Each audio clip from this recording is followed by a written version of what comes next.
Hello everyone, welcome back to Bloodbourne Reborn. Well, I'd rather. What has happened here is that I had a microphone slip up while recording this part and probably the next episode of this. And so I have the footage of me playing, but I don't have the actual live commentary of me playing. How much of a loss that is debatable. I can't say anything too exciting happens in the next two videos. It's mostly just me doing a lot of busy work. So we'll just watch as I do it, and I'll commentate as we go, I suppose. I believe I just wanted to clear out a lot of the central Yharnam area, or the cathedral ward area, I should say. And eventually moving on to places like Hemwick Charnel Lane, and the Hidden Village, and so forth. Because after you do Old Yharnam, there's a decent amount of traversable area to get through and stuff to pick up. So yeah, I decided to go up to the cathedral ward area first, or the workshop area. Kind of hard to remember where the divisions between certain areas are. That, and I got embarrassingly shot by an old man in a wheelchair. But yes, I think we're headed to the Hunter's Workshop first. But we'll probably end up going up the tower and then down the tower, if my memory serves me correctly about this. Seems like the sort of thing I would do.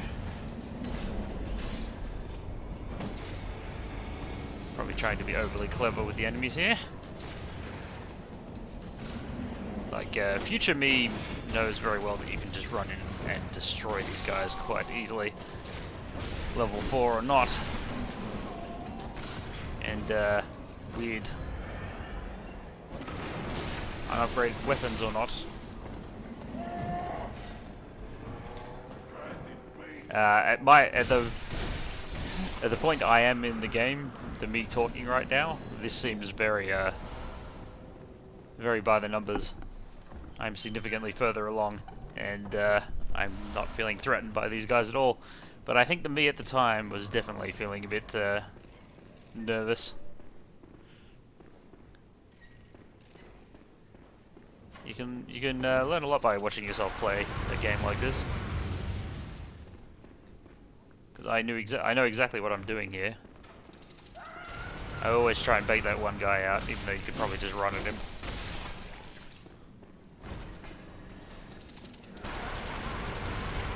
Sometimes it gives you a chance to look at your bad habits too.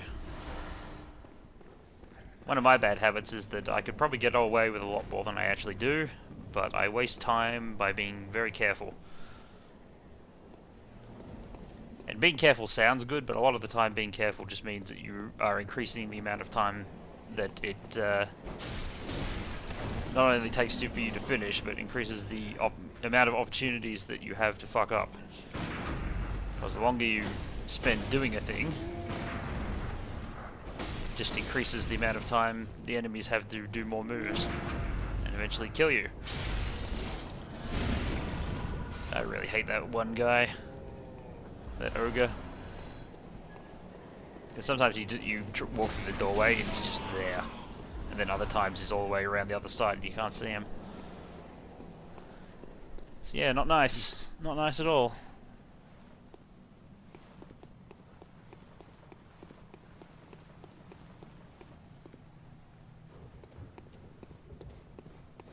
So yeah, after we get the Radiant Sword Hunter badge from up here, I think I just go straight back down.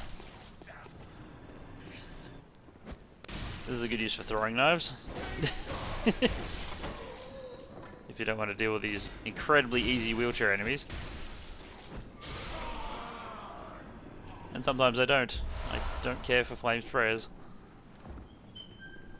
Flamethrowers are not my thing when it comes to fighting. I'm surprised I resisted the urge to roll through all those pots. Way to go me, showing some self-control. Yeah, down we go.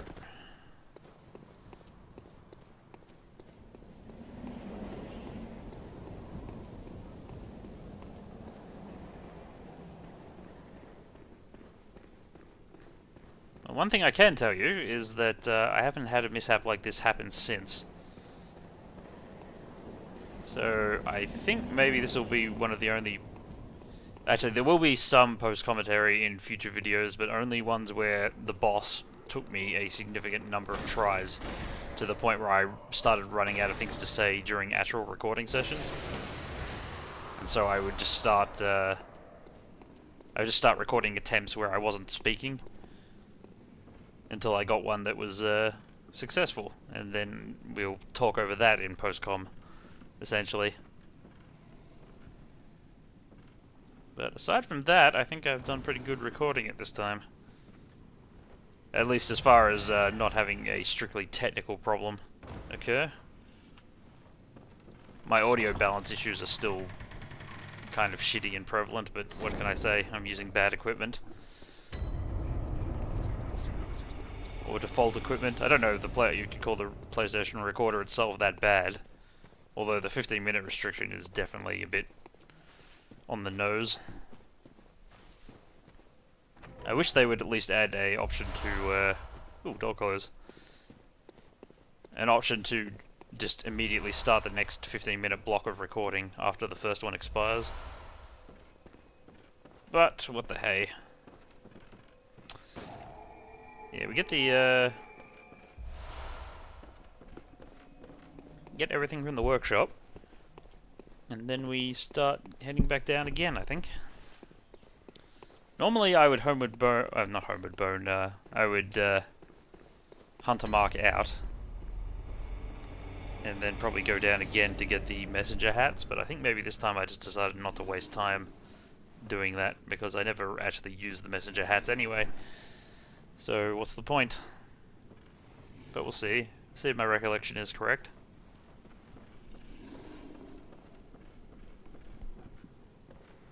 Oh my, I don't know what it is, but I always start yawning when I start trying to record something like this. Almost killed myself. No biggie.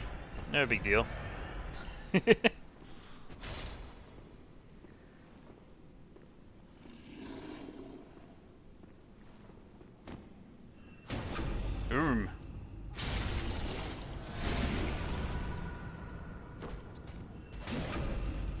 Yep. No regrets. When doing chalice dungeons later, you will not believe how many times I had to fight that guy as a boss, so... Fuck him. I don't feel bad about cheesing him in that location at all.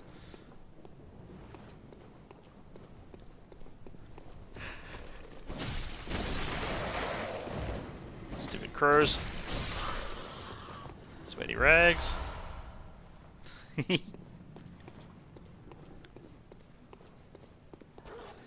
I know I don't go to Yargul till later, so I definitely didn't run afoul of the kidnapper here.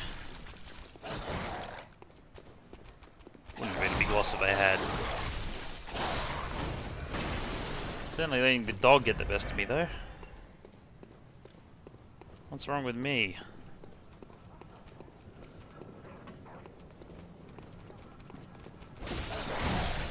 Smash, smash. Bash. Getting in trouble. These weird cultist guys.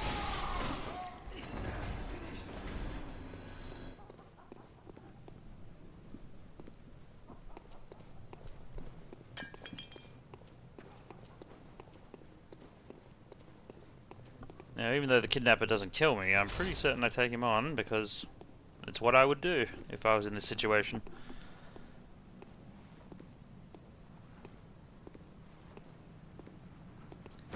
I dare say I'm not going to give him a chance to have a fair fight, though. No, it's going to be one of those.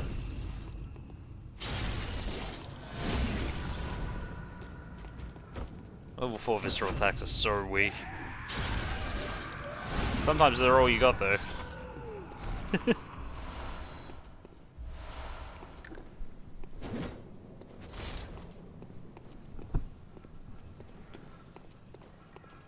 Some more culty guys.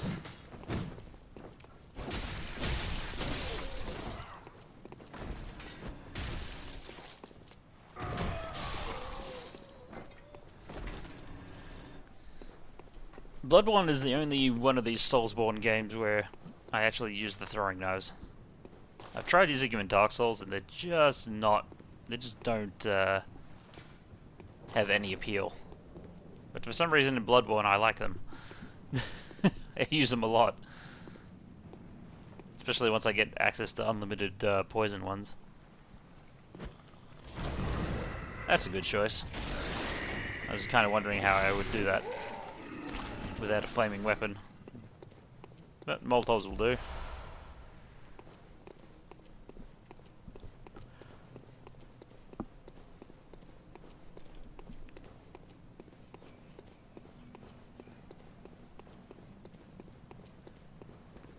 Then I imagine I open up the shortcut and then we do Cathedral Ward proper.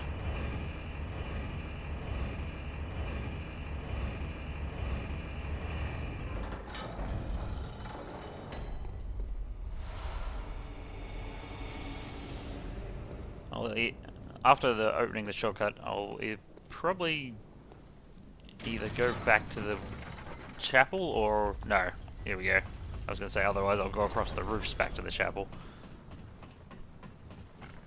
Probably a smart move.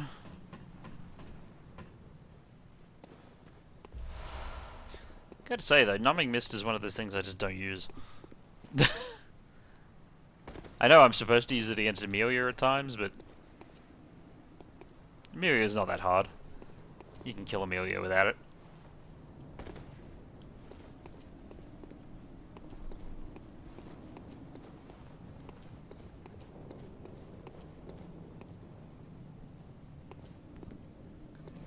I think I confused myself. Did I not get an item on the way down and then decided to go back up and do it again? I think I did.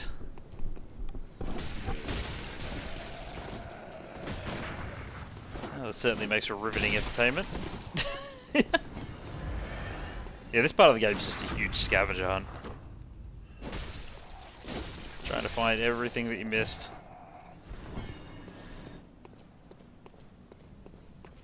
Not everything that you missed. What am I trying to say? Trying to find everything that's just hidden everywhere in this area. Because a lot of the areas in Bloodborne are fairly linear.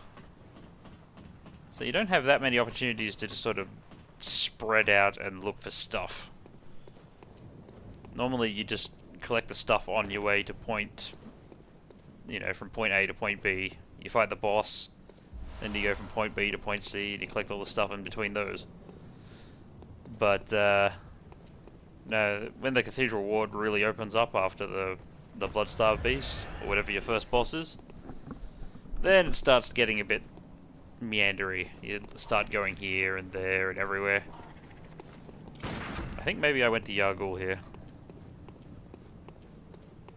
We'll see what I decide. No? Maybe I didn't. Maybe I... No. It's too early for Yharnam, now that I think about it.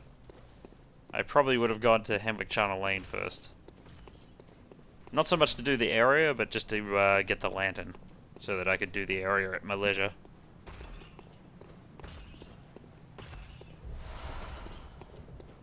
Because like I said, I like to get all the exploring out of the way first, and then just do the bosses in sequence. So, boop, boop, boop. Try and get all the way around the Cathedral Ward up until I can go around the cave area. But you gotta fight these jokers every time. And yeah, I'm bad at this. Why did you let yourself get hit there? You know what these guys are like. You could have just shot one right in their face. Instead you're pulling out the axe and doing all kinds of weird crap. What are you doing? I'm gonna start criticizing past me for his gameplay.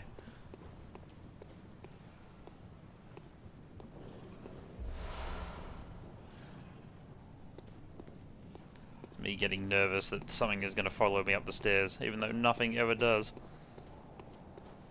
It's never happened. If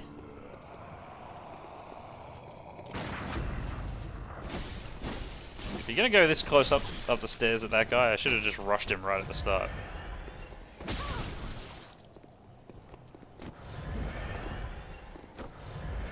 Nope, can't even do that right. What am I doing? Look at that. Throwing a Molotov. And I get the visceral attack and I don't do anything with it.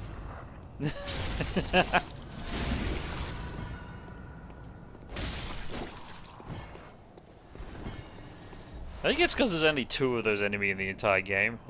I just never feel comfortable with them. And their weird frenzy attacks.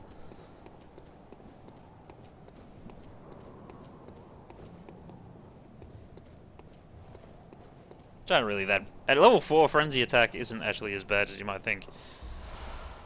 Because, in a world where everything can kill you in almost 1 or 2 hits, like, the frenzy attack's percentage damage doesn't seem that devastating. You're like, oh, it's the same as any other person's regular hit is the frenzy attack's damage. It's just not that impressive after all. It's kind of weird. I always feel like my health bar is shorter in this video than it is in some of my later videos, and that's nonsense. There are a couple of times when I had the health rune equipped, so it would be true, but there was a lot of times when I didn't, and so my health and stamina bar should be about the same length now as they were ever. Yet it still seems a bit shorter. I don't know why. This is my usual sneaking route through this part of the area. Usually I would go touch the lantern, and then you would go back and collect all the stuff you miss by just hugging the left wall. It's too easy to get shot from people you don't see in this area. Even when you memorize all the locations, you can never quite tell who's going to aggro to you at any given point. And here I'm trying to be efficient, and watch. It's just... I think I expected that Molotov to do a lot more damage than it did. But I'll save you the run back and just... There. That's how it was supposed to happen.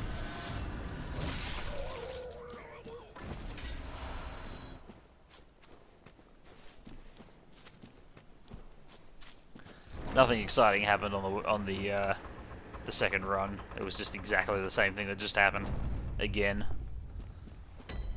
So, screws that. And lantern. Hooray! So anyway, I decided to go to Yargul after touching that lantern. I remember now.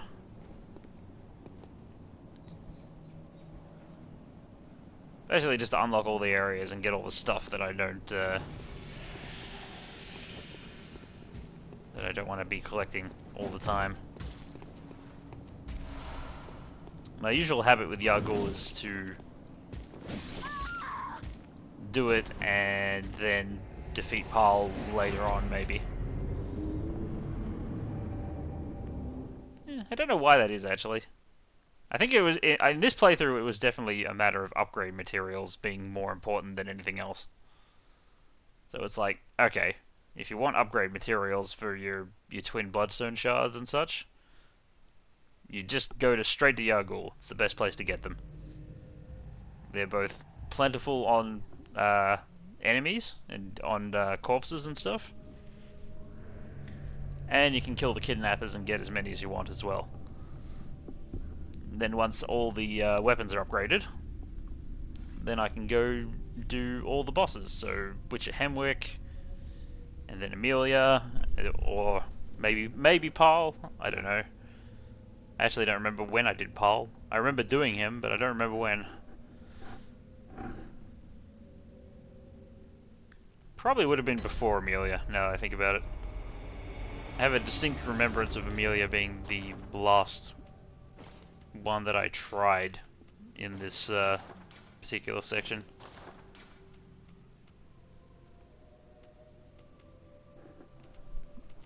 Although, to be honest, I don't remember how any of those boss fights went, or how many tries they took.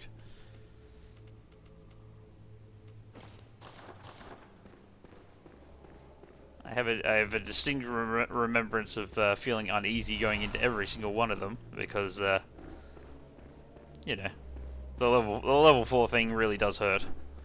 It really does. Ah, I was changing my outfit here so that I could talk to, what's her name? Annalise? I want to say Annalise, but I might be wrong.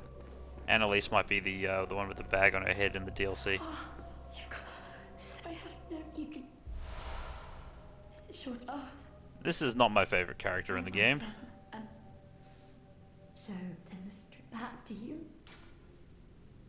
I was gonna say sometimes the dick in me gets the best of me and I send it to Yosefka's. But it seems like I was actually a nice person this time. It does get lonely in the Cathedral Ward Chapel if I don't send anyone there. I mean, I always send, maybe Annalise is the whore. I don't remember. I always send her to the Cathedral Ward Chapel, but she eventually dies because of stuff happening.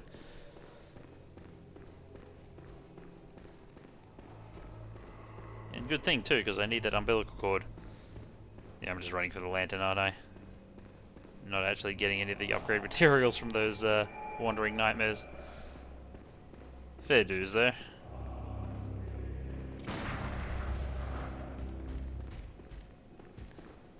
It's so creepy how this place has one of the few ambient soundtracks going.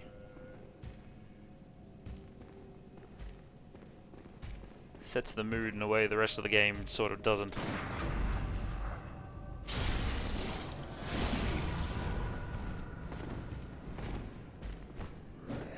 I think it's appropriate though. I like to imagine that there's a bunch of cultists just hanging around the area doing the whole singing, chanting, holding some sort of religious significance ceremony,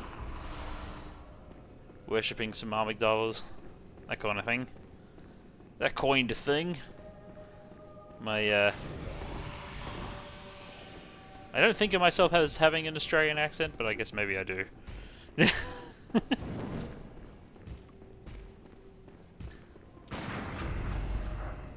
I'm not super ochre. That's not an accent at all. I'm an Australian who can't do an Australian accent.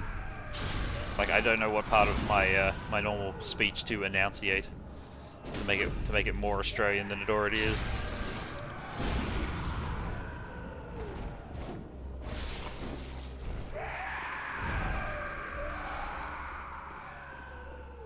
Get the moon, very useful.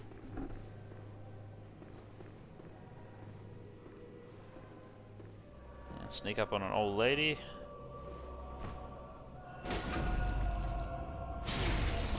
Of course, the other good reason to come to Yharnam is to get the Yharnam Hunter set. Because it has pretty damn good physical resistance. And you don't have to go into a chalice dungeon or wait until some optional area later to get to it. It's probably the best physical resistance you can get at this early part of the game, unless you get the Bone Ash Hunter set.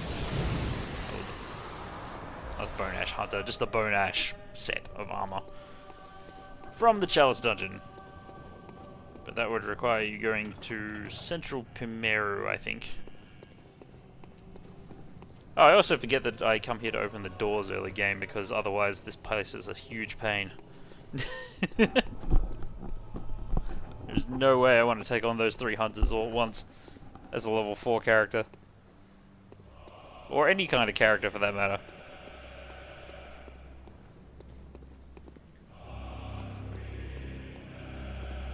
That would be a challenge akin to trying to aggro everyone in the area and get them all in one big group and then fight them. Just to make the game harder. I'm sure some people are into that, but no. I've got my challenge. I'm level 4. Everything else is fair dues as far as I'm concerned. Don't know what died there. Something did. Grab the armor already. God knows what I was talking about when I was doing this. Probably my fear of dogs in this game. And how I don't want to deal with them.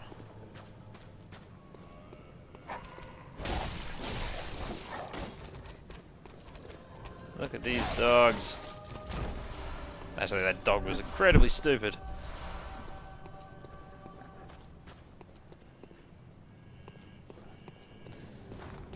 Wouldn't it be funny if you could get to the Advent Plaza at this point in the game?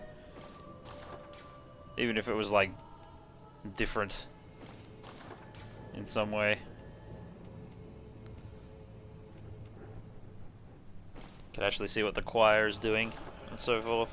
Or the, it's not, the choir isn't the faction that runs Yargul, is it?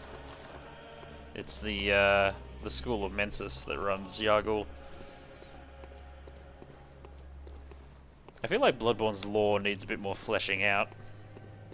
Which might be interesting if they ever actually did do a sequel. I'm of the opinion that they're never gonna do a sequel to this. Or if they do, if they do, it's gonna be like, it'll be like FromSoft in a committee meeting sometime in the future, going, gee, what franchise haven't we done lately? Well, we got this Bloodborne thing. Do you want to make a game? It's like, yeah.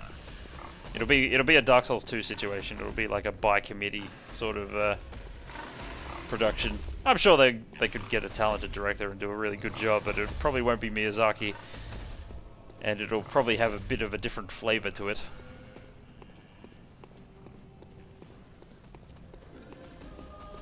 If they do it, it'll be because they'll be like, oh, this will probably be making us money.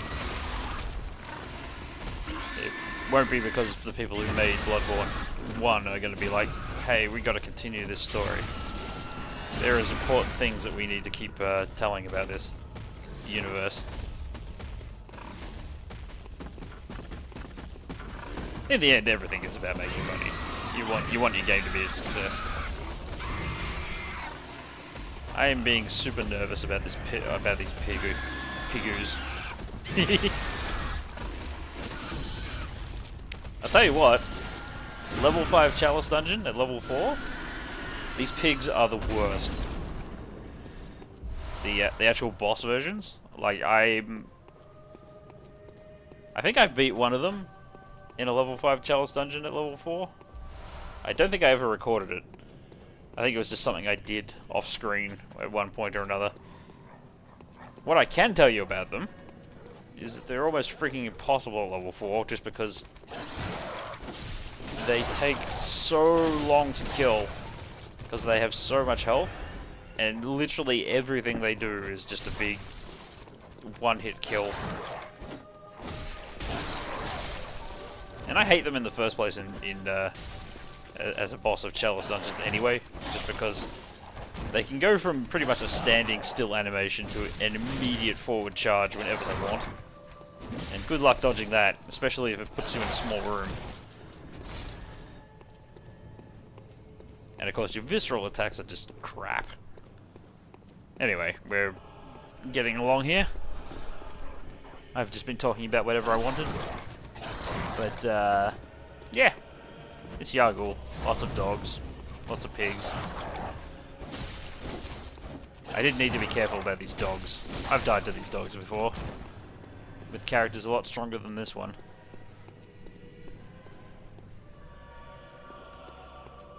I think the tragic thing is I didn't need to do any of this. Like, I'm trying to get to the Tontronitis up there, and I think I get to it. But, there's no actual reward for me doing this, because I can't use it.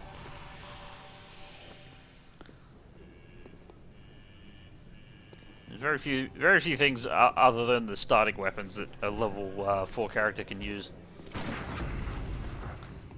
It's just the flame sprayer and the torches and the fist of Gradia, I think, is about the limit. Ah, and the wooden shield, of course.